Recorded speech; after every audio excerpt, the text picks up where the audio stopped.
ಜಾತ್ರೆಯಲ್ಲಿ ಯಾವ ರೀತಿ ನಮ್ಮ ಸ್ನೇಹಿತರುಗಳು ನಮ್ಮ ಆತ್ಮೀಯರು ಎಲ್ಲ ಏನು ಇದನ್ನು ಜವಾಬ್ದಾರಿಯನ್ನು ಯಾವ ರೀತಿ ತೆಗೆದುಕೊಂಡು ನಿಭಾಯಿಸ್ತಾ ಇದ್ದಾರೆ ಅಂತಕ್ಕಂಥ ವಿಚಾರವಾಗಿ ಒಂದು ಸರಿ ಭೇಟಿ ಮಾಡಿ ಇದನ್ನು ನಾನೇ ಖುದ್ದು ನೋಡಬೇಕು, ಅದನ್ನು ನೋಡಿ ಏನಾದ್ರು ಹೆಚ್ಚು ಕಡಿಮೆ ಇದ್ದರೆ ಸರಿಪಡಿಸಬೇಕು ಅಂತಕ್ಕಂಥದ್ದು ಆ ಥರ ನ್ಯೂನತೆ ಎಲ್ಲೂ ಕಾಣ್ತಾ ಇಲ್ಲ.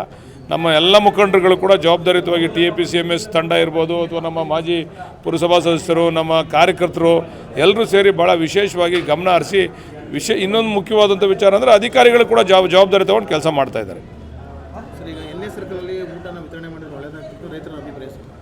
ಅಲ್ಲ, NA ಸರ್ಕಲಲ್ಲಿ ಮಾಡಬೇಕಾಗಿತ್ತು, ಬಹುಶಃ ನಾಳೆ ಜಾತ್ರೆ ಕಡೆ ಆಗ್ತದೆ. ಮುಂದಿನ ವರ್ಷದಿಂದ ನಾವು 2 ಕಡೆ ಅದನ್ನು ದಾಸೋಹವನ್ನು ಮಾಡ್ತಕ್ಕಂಥ ಕೆಲಸವನ್ನು ಮಾಡ್ತೀವಿ.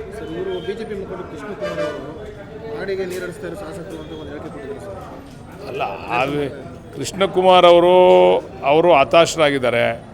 ಬಹುಶಃ ರಂಗನಾಥ್ ಅವರ ಕಾರ್ಯವೈಖರಿಯನ್ನು ನೋಡಿ ಅವ್ರು ಯಾವುದಾದ್ರೂ ಒಂದು ರಂಗನಾಥ್ ಅವ್ರ ಮೇಲೆ ಗೂಬೆ ಕುಂಡಿಸ್ತಕ್ಕಂಥ ಕೆಲಸ ಮಾಡಬೇಕು ಅಂತೇಳಿ ಈ ವಿಚಾರವಾಗಿ ಚರ್ಚೆ ಮಾಡಿದ್ದಾರೆ. ಆಮೇಲೆ ಮಾಗಡಿಗೆ ನೀರು ಹರಿಸ್ತಾವ್ರೆ ಅಂತ ಹೇಳಿದ್ರೆ ನಾವು ಕೂಡ ಮಾಗಡಿಯವರು ವೈಜಿಗುಡ್ಡದಿಂದ ಕುಣಗಲ್ ತಾಲೂಕಿಗೂ ನೀರು ಕೊಡ್ತಾ ಇದ್ದೀವಿ. ನಾವೆಲ್ಲ ಅಣ್ಣ ತಮ್ಮದಿರಿದ್ದಂಗೆ. ಆಮೇಲೆ ನಾವು ನಮ್ಮ ಹಕ್ಕನ್ನು ಕೇಳ್ತಾ ಇದ್ದೀವಿ. ಆಮೇಲೆ ಒಂದು ಅಪಪ್ರಚಾರ ಏನು ಮಾಡ್ತಾರೆ ಅವರು ಅಂದರೆ ಮಾಗಡಿಯಿಂದ ರಾಮನಗರಕ್ಕೆ ಕನಕಪುರಕ್ಕೆ ತೊಗೊಂಡೋಗ್ಬಿಡ್ತಾರೆ ಅಂತಕ್ಕಂಥ ಅಪಪ್ರಚಾರ ಮಾಡ್ತಾವ್ರೆ.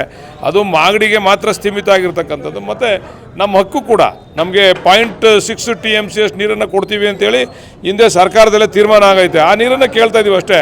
ನಾವು ಅದು ಬಿಟ್ಟು ವಿಶೇಷವಾಗಿ ಏನು ಕೇಳ್ತಾ ಇಲ್ಲ. ಕೃಷ್ಣಕುಮಾರ್ ಅವರು ಇಂಥ ವಿಚಾರಗಳಲ್ಲಿ ರಾಜಕೀಯ ಮಾಡೋದು ಬೇಡ.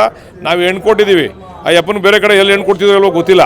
ನಾವಂತೂ ಹೆಣ್ಣು ಕೊಟ್ಟಿದ್ದೀವಿ, ನಮ್ಮ ಮರೋರಿಂದ ಹೆಣ್ಣು ಕೊಟ್ಟಿದ್ದೀವಿ. ಅಪ್ಪನಿಗೆ ಅದನ್ನು ಅರ್ಥ ಮಾಡ್ಕೊಂಡು ಮಾತಾಡಬೇಕು. ಪ್ರತಿ ಹಂತದಲ್ಲೂ ಕೂಡ ಮಾಗಡಿಗೆ ನೀರು ಹರಿಸ್ಬಿಡ್ತಾರೆ ಅಂತಕ್ಕಂಥ ವಿಚಾರವಾಗಿ ಮಾತಾಡೋದು ಸೂಕ್ತ ಅಲ್ಲ ಅಂತ ನನ್ನ ಅಭಿಪ್ರಾಯ.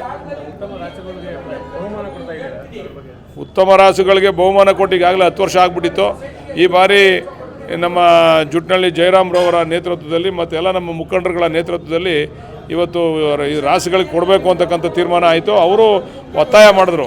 ಯಾಕಂದರೆ ಒಳ್ಳೊಳ್ಳೆ ರಾಸುಗಳು ಹೊರಗಡೆಯಿಂದ ಬರ್ತದೆ, ಅದಕ್ಕೆ ನೀವು ವಿಶೇಷವಾದಂಥ ಬಹುಮಾನ ಘೋಷಣೆ ಮಾಡಿದ್ರೆ ಬಹುಶಃ ಇನ್ನೂ ಹೆಚ್ಚು ರಾಸುಗಳು ಬರ್ತಕ್ಕಂಥ ಕೆಲಸ ಆಗ್ತದೆ ಮಾಡಿ ಅಂತ.